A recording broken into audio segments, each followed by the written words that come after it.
खोटं बोलणारा माणूसच नाही, 24 घंटे उपलब्ध असणारा नगराध्यक्ष का 24 घंटे बोंदाळणारा पत्ते खेळणारा नगराध्यक्ष. अरे आता तुम्ही आम्हाला काही मला येणार का, आम्ही काय तुमच्या माहितीसाठी का हातात बांधण्या भरल्या. ही नोटीस याला हे नोटीस 110 करा, फलानं करा, पिस्तानं करा. की पिसं तर तुम्हाला सांगतो, मला तर काही म्हणू लागलं याचा म्हणजे मटका गुटका वाळू भिऊ काही आहे म्हणजे. मला म्हणलं भाई नो सगळंच आहे, पण मी एखाद्या आड्यावर तर सापडलो नाही. काय चाल सांगा तुम्ही, सापडलो का एखाद्या आड्यावर?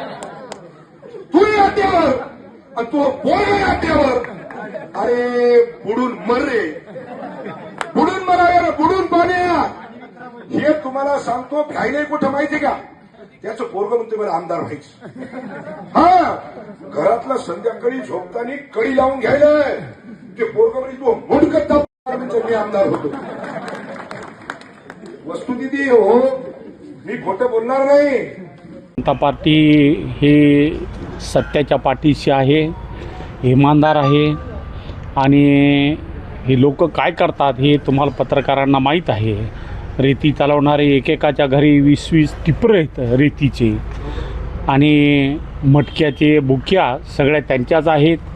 आणि काल आपल्या शहर पोलीस स्टेशनला जिल्ह्याचे शिवसेनेचे अध्यक्ष यांनासुद्धा बोलवून बनावट नोटाच्या संदर्भात जे रॅकेट चालू आहे त्यामध्ये यांचा इन्व्हॉल्वमेंट आहे असं मला निश्चित वाटतं आहे आणि त्याच्या चौकशा चालू आहेत. त्याचबरोबर घायाळ नावाचा जो आहे माणूस त्याच्या संदर्भातसुद्धा यांचे त्याच्याशी संबंध आहेत. तसे व्हिडिओ हे ते सगळे आपल्याला आलेले आहेत, त्याची चौकशी चालू आहे.